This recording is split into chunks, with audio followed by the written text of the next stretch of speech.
Hey guys, and welcome back to Mad About Skin. If you're new to our channel, welcome. Here at Mad About Skin, we're passionate about helping you to get the most out of your skincare. So if you haven't already, now's a fantastic time to click that link below, subscribe to the channel, ring that notification bell, and you won't miss out on any of our amazing future content. Now, in today's video, I'm going to be reacting to some influencer supported, promoted, and sponsored skincare. This video isn't meant as shady. I'm not going to mention any names of the people that have promoted some of these items because not all of them I'm a huge fan of, but that's not what we're about on this channel. So I'm not going to be mentioning any names or shading anybody. But these are all products which influencers here on YouTube and over on Instagram have gone mad for.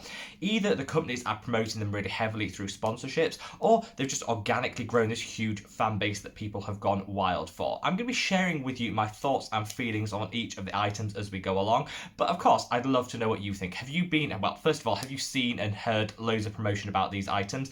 Leave me a comment below. And have you tried any of them? What are your true and honest thoughts and opinions on these?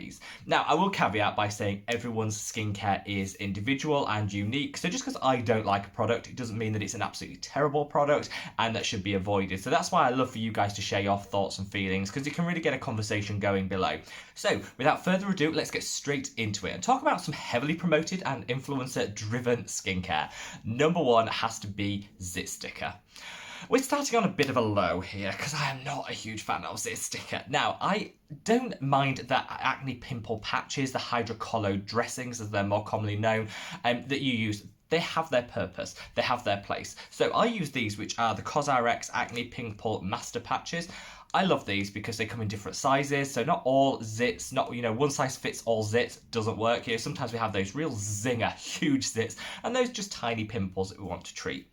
The idea behind this style of patch is that you're covering the area so that prevent bacteria and infection getting in there, which is great. They apply some pressure to the skin, which heats up the area and drives blood flow, which is going to aid the healing. And so overall, I do think they have a marginal, and I mean marginal, difference to the heal time and a reduction in the heal time and life of the zit. So I'm kind of a fan. I'm not a fan of Zit Sticker. So they've taken it to like the next level, and they reckon their products with their microdart technology and they're injecting their active ingredients into the skin, direct into the pimple, is going to help with things like cystic acne and with breakouts. It's just not going to work. So with cystic acne, it's beneath the skin. It doesn't matter how amazing these microdarts are, they're not going to have a meaningful impact on your cystic acne. They might have a slightly greater impact than a traditional patch like this on surface zits, blackheads, and just areas of breakouts. They might, but I just don't think there's enough research behind them to actually prove they're going to do anything for the outrageous price tag. And I mean, the price tag is like, wow, out there. And there's loads of packaging. I just find it really wasteful, overpriced, and if you do want a Zit Sticker style product, an acne patch, these Cosrx ones, I'll link them in the description box below. Really good. They do genuinely have an impact on the life of the zit. Not a huge one, I'm not going to tell you it's going to cure your zit overnight, but they do make a difference, and they're like cheap. I think this packet here, where you get like 24 patches, I think cost me like £3. You don't need to spend like $30 for 12 patches from Zit Sticker. Waste of money. Next, we're coming on to something that has really hit Instagram hard in the past couple of months, and that is the Silk pillowcase. So there's different brands that are promoting these at the moment, and I've left an image of one particular one. This actually has been around for years, and the idea and the technology behind it has been around for quite some time, but it is just blown up recently. Silk is really good and really gentle on the skin. People used to use it for their hair, so if you wrap a silk scarf around your head, then that can take away static from the hair, which is great if you suffer from a lot of static and flyaways. It can also help smooth and condition the hair. They sort of transferred that knowledge onto the skin and said if you sleep on silk, you're less likely to get those sleep wrinkles. When you wake up and you've got a little bit of dribble going on there and all this side of your face that you've slept in is all wrinkled and matted. You're supposed to get less of that if you sleep on silk.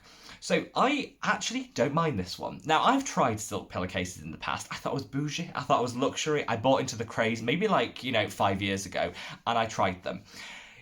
The technology's there and it does work. I think it works best on people with dry skin. The reason I say that is if you sleep on silk, Silk will prevent the absorption. It doesn't absorb the oils from your skin into it. So it keeps those oils which your body's promoting to hydrate and heal overnight in your skin. Cotton wicks those and removes those from the skin. So if you have someone like me with oily skin, actually it's just better to sleep on cotton because, and it's going to be a small amount of that oil is going to be taken into the cotton and held there so it's not in your skin causing breakouts and, you know, potential blackheads. If you have dry skin, that silk is going to not do that. So it's going to prevent the oils that you're obviously not producing enough of because you've got that dry skin from being taken away from the skin. So I think it's a really great technology for people with dry skin.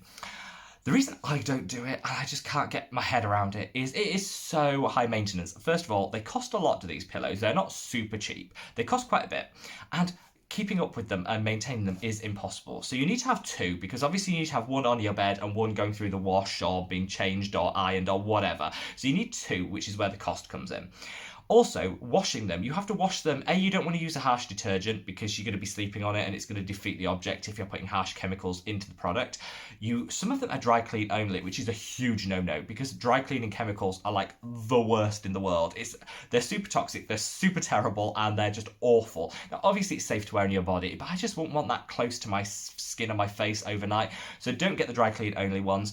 And I just find they're really difficult to maintain and clean properly and preserve. And so they actually get damaged quite quickly, which is why I moved away from them. I also hear that people say they're so difficult to clean and use that they don't change them for like a month. That is so grim. That is like so grim. If you are not changing it, you're sleeping on it like 8 hours a night and you're not changing it, all that bacteria and grimness. No. So I like the idea, and I'm not anti it. I just think there's a lot of logistical nightmares for someone that's a bit OCD and clean freak like me to actually get over before you can get the benefits. Now we're coming on to something I am fully on board with, and that is the Summer Fridays Jet Lag Mask. I've actually recommended this myself. Now, this is something that I think Summer Fridays are doing a lot of sponsorships and promotion. I actually like the product. They've never approached me for a sponsorship. I should be so lucky. Because I actually love the product, but they've never approached me. But I do see some ad disclaimers and stuff on some people's posts. So I think they're doing the rounds with their advertising, but this is a great product. This product should just speak for itself. It has a mixture of vitamin C's in there, and it's got niacinamide in there. It's also super hydrating. So if you have one of those days where your skin feels a bit lackluster, it's a bit dry, it's a bit dehydrated, you've not got your glow game on, and you think, I just don't want to wake up like this. Slap this on, sleep overnight, in the morning. It doesn't matter how much sleep you've had, whether you've got your silk pillowcase or not, your skin is gorgeous. It's hydrated, it's plump, it's glowing, it just guarantees a great skin day the next day. A little bit on the pricey side, but I actually think for a treatment that you're going to do maybe once a week, actually the price is really good, and I am fully on board with this. I've recommended it before, and I stand by it. I use this on those days when my skin is just feeling a bit meh. I've got that winter skin vibes. Add this, and it is actually good. So this is a ding standout product, and I don't mind anybody promoting this because I think it's just great. I've left a link to it below if you do want to check it out for yourself, because I would definitely recommend it. That little bit of treat, that little bit of spa-like experience when you're feeling your skin's a little ratchet, a little dry, and your skin game isn't on point. This will fix it overnight. Fabulous product. Now, one thing that I've seen a lot of, and I do not get, I don't understand, this is baffling, is the gel cream soap. This is like a clear soap that you see all over Instagram. I don't get it. This costs a fortune. It's like 4 bars are like $30, which I guess it's not a fortune in the grand scheme of things, but it's just soap. And people say it's amazing and it's transformed their skin, and this is the only thing you need in your skincare routine. This is so fabulous. It's just a soap with a reasonably harsh surfactant that's going to foam. It will clean, but it's soap. You're better off just going and buying Dove from the drugstore because actually it's cheaper. It's got more hydrators in, so it's actually going to be marginally better. And this is just not that great.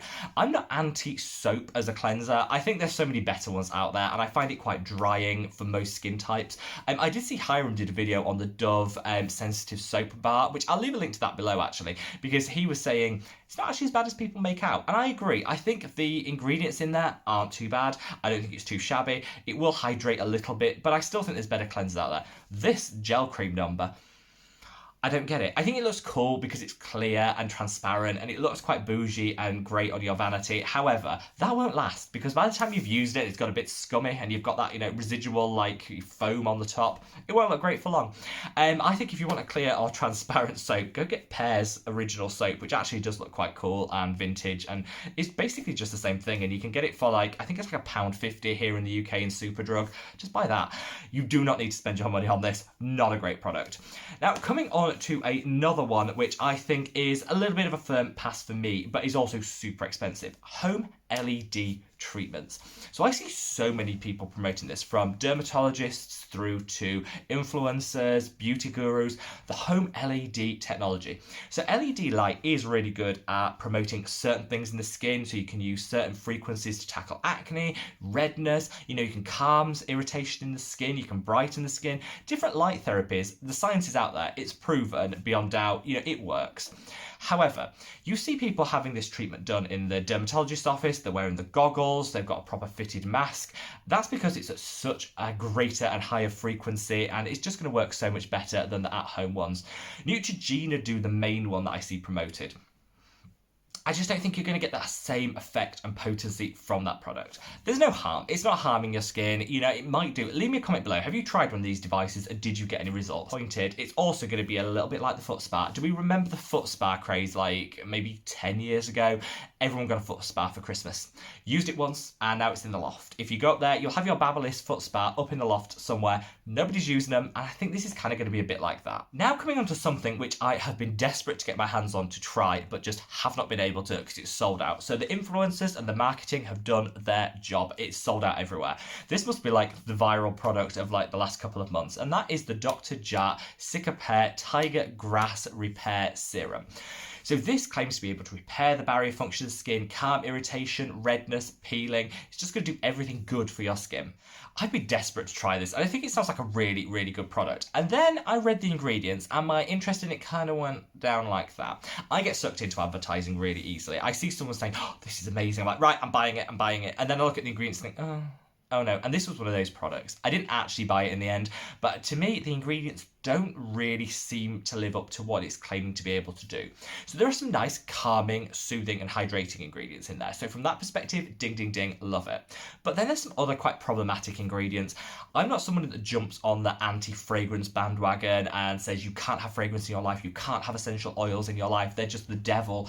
However, in a product that claims to calm sensitivity, reduce redness and support with barrier repair, I just don't think there's a place for fragrances and essential oils, even if they are natural, in a product. This is packed full of lavender essential oil, which actually can be quite triggering for people with sensitive skin and redness anyway.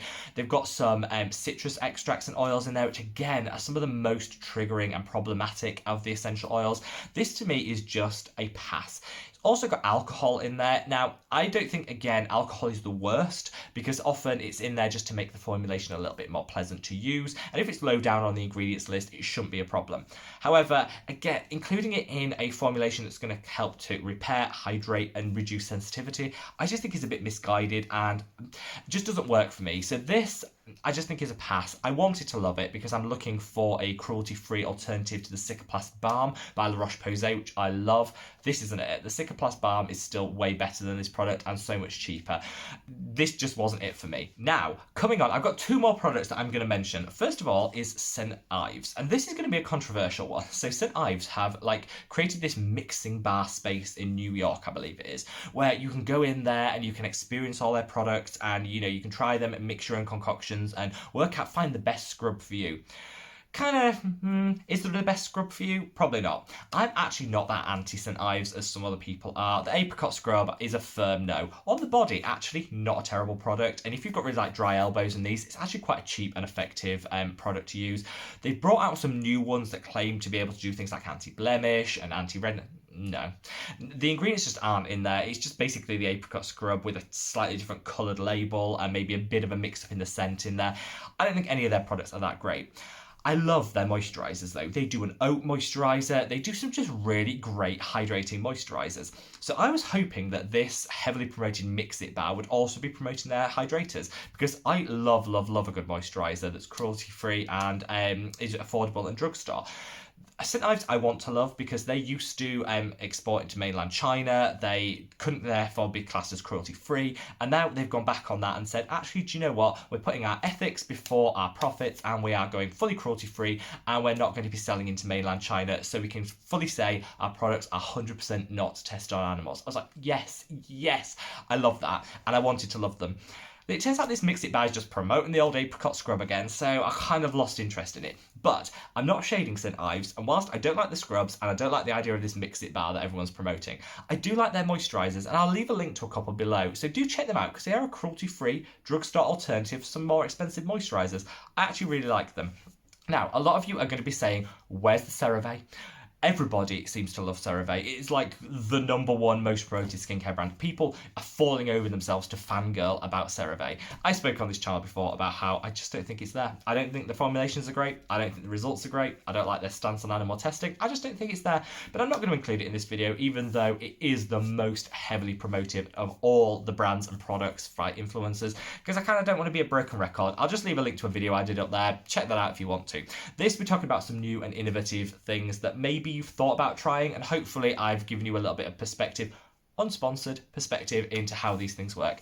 I would love to know if your opinions differ on any of these products, or if have you heard of any other? What are you being sold all the time? What are those products that influencers are constantly promoting? Leave me a comment below. I'm not shading any influencer for taking sponsorships. They have their own standard on that, and I'm assuming they love the product. Before, maybe naively, I'm assuming they love the product before they promote it. So I'm not shading that, which is why I haven't mentioned any names. And again, I'd like, just if we can keep the names out of it, I think it's just keep it professional, keep it friendly, and keep it kind in 2020. And wherever you are in the world, guys, stay safe, stay well, and I look forward to seeing you in the next one. Take care.